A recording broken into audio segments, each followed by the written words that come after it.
अब जो है हम आपको बताएंगे कि इंग्लिश फॉर्म इसका क्या होता है, यानी कोई भी इंग्लिश स्टेटमेंट को आप कैसे समझ पाएंगे कि ये जो स्टेटमेंट है वो सिंपल प्रेजेंट टेंस का स्टेटमेंट है।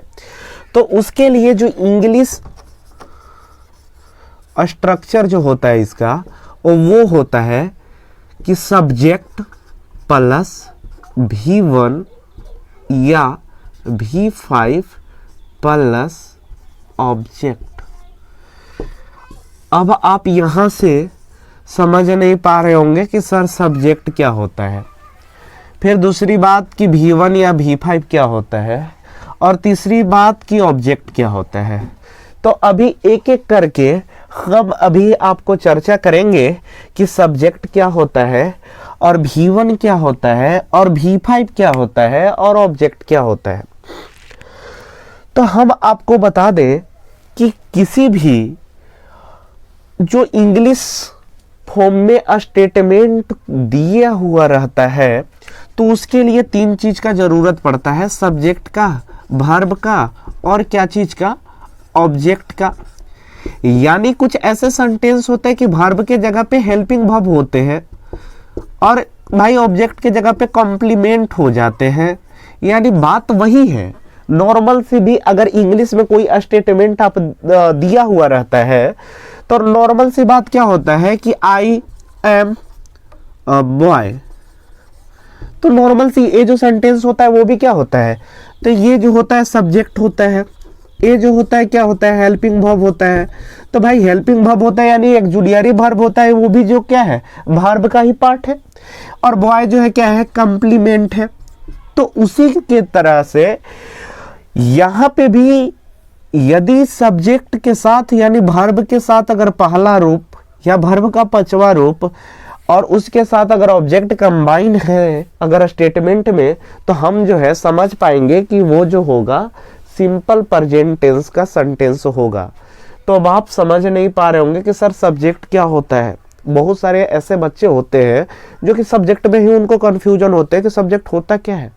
वो नॉर्मल सी बात जानते क्या, जो कोई काम करता है ऐसा थोड़ी है कि वो सब्जेक्ट हो जाता है। तो आप समझ पाएंगे कि सब्जेक्ट होता क्या है। तो हम आपको बता दें, एक छोटा सा डिफिनेशन देंगे कि सब्जेक्ट जो होता है, सब्जेक्ट इज पर्सन और thing which doing an action.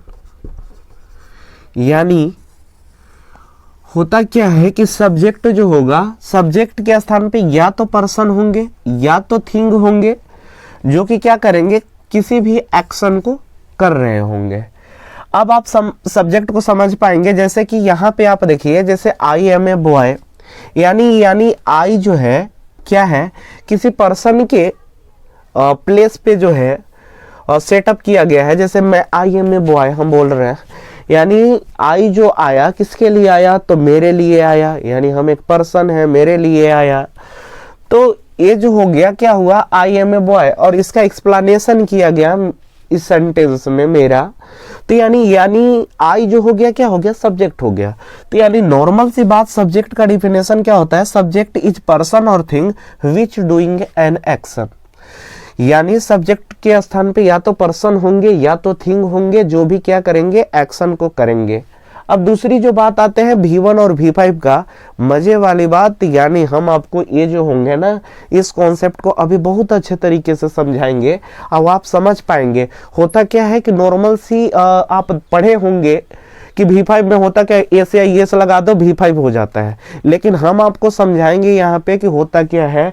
और इस सेंटेंस यानी इस टेंस में इसका जो है बहुत बड़ा रोल है, जो अभी हम आपको बताने जा रहे हैं V1 और V5 के बारे में। थोड़ा सा ढंग से अगर इस चीज को आप समझ गए तो ये जो टेंस होगा इसको चुटकी में हम लोग उड़ा देंगे। कैसे, अब देख लीजिए भाई, इसको होता क्या है V1 और V5, हम आपको बता दें कि जिस तरह से नाउन में एस या ईएस को ऐड करते हैं, नाउन में जब हम एस या एस को वर्ड कर ऐड करते हैं तो वो जो होता है क्या बन जाता है, प्लूरल बन जाता है।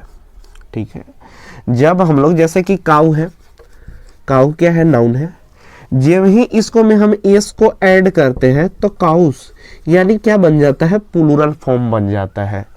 यानी समझिएगा बॉय क्या है, नाउन है, और जब ही इसको में एस जोड़ दिए तो क्या हो गया, बॉयज, यानी ये जो हो गए क्या हो गए, प्लूरल हो गए।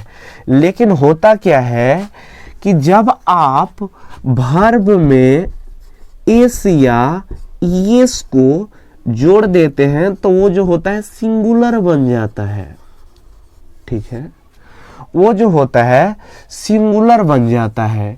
यानी अगर मान के चलिए कि प्ले लगा लिखा हुआ है और जब ही इसको में आप एस को ऐड करेंगे तो ये होगा क्या होगा, प्लेस हो जाएगा, और ये जो प्लेस हो जाएगा वो क्या होगा, तो वो सिंगुलर फॉर्म हो गया। यानी आज से इस इम्पोर्टेंट बात को ध्यान में रखेंगे कि जब नाउन में एस या एस जुड़ते हैं तो प्लूरल बन जाते हैं, बट वर्ब में जब एस या एस जुड़ते हैं तो क्या बन जाते हैं, सिंगुलर बन जाते हैं। जैसे अगर गोज, गो है, उसको भी अगर एस जोड़ दिए तो वो जो होगा क्या होगा, गोज होगा।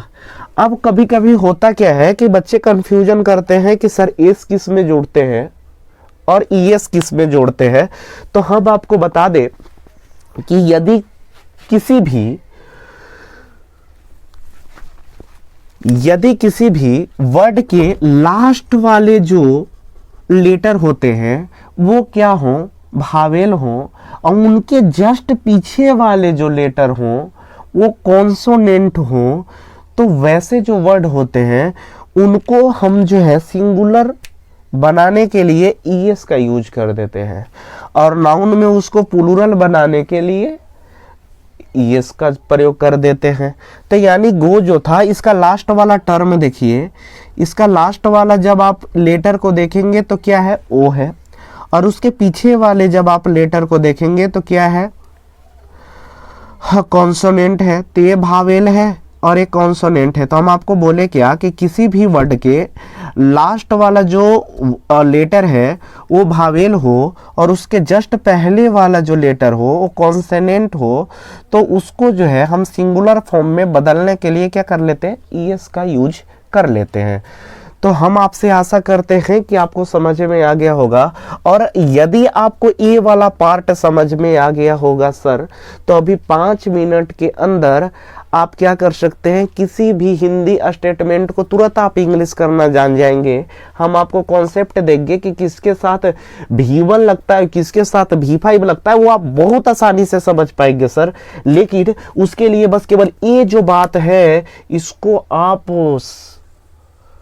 इम्पोर्टेंट मान लीजिए सिंपल प्रेजेंट टेंस के लिए, कि जब हम वर्ब में एस या एस को लगाते हैं तो वर्ब जो होता है मेरा क्या बन जाता है, सिंगुलर बन जाता है। ठीक है, तो आप समझ गए कि सिंपल प्रेजेंट टेंस के लिए हिंदी स्ट्रक्चर के लिए action uncompleted simply in the present, अगर इस स्टेटमेंट पे अगर कोई हिंदी का स्टेटमेंट दिया हुआ रहेगा तो हम समझ जाएंगे कि वो जो सेंटेंस है क्या है, सिंपल प्रेजेंट टेंस का सेंटेंस है। और यदि उसी सेंटेंस को आपको बनाना होगा इंग्लिश फॉर्म में, तो इंग्लिश फॉर्म में बनाने के लिए इस स्ट्रक्चर पे आपको लाना होगा। किस स्ट्रक्चर पे, तो सब्जेक्ट पे, और V1 या V5 पे या ऑब्जेक्ट पे। तो आप समझ गए कि V1 जो होता है यानी वर्ब का जो मूल रूप होता है वही क्या होता है, V1 होता है। यानी जैसे कि प्ले, तो प्ले जो है क्या है, ये वर्ब है, यानी वर्ब का मूल रूप है, यानी ये जो है क्या है, V1 है। समझ गए। और V5 कब हो जाएगा, जब ये जो अभी जो वर्ब प्ले लिखा हुआ है ये प्लूरल फॉर्म में है। किस फॉर्म में है, प्लूरल फॉर्म में। क्यों, क्योंकि जब एस या ईएस लगाते हैं तब तो ये सिंगुलर होता है ना, तो अभी तो एस या ईएस हमने इसमें लगाया ही नहीं है, तो यानी ये जो है अभी किस फॉर्म में है, तो ये जो है प्लूरल फॉर्म में है। और जब ही इसमें एस या ईएस को जोड़ देंगे तो वो जो होगा क्या हो जाएगा, सिंगुलर बन जाएगा। तो वो जो होगा क्या हो जाएगा, V5 हो जाएगा। समझ गए। तो अब आप अच्छे से समझ गए होंगे कि V1 और V5 होता क्या है।